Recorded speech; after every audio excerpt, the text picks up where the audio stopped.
Kryeministri i Hungarisë Viktor Orban deklaroi se kur lufta në Kosovë u intensifikua në vitin 1999, gjatë mandatit të tij të parë si kryeministër i vendit, ai mori një telefonat shumë të rëndësishme nga presidenti i atëhershëm i Shteteve të Bashkuara të Amerikës Bill Clinton.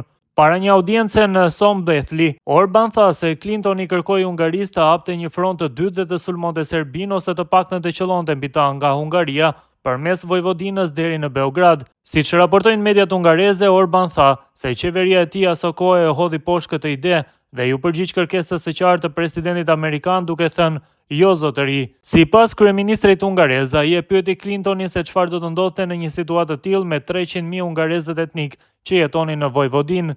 Viktor Orban tha mëtej se ata kishin rënë dakord ta diskutonin çështjen personalisht në samitin e NATO-s të planifikuar për një javë më vonë, por amerikanët nuk e ngritën më kurrë këtë çështje. Për deklaratën e Orban reagoi Aaron Tabor, një ekspert amerikan dhe pedagog në Institutin e Studimeve Politike dhe Ndërkombëtare në Universitetin Eötvös Loránd. Tabor tha se ndërsa kishte disa plane për një operacion toksor të NATO-s gjatë luftës së vitit 1999 në Kosovë, ai nuk kishte mbështetje të vërtet politike për to dhe nuk ka prova se Hungarisë u kërkua të sulmonte Serbinë.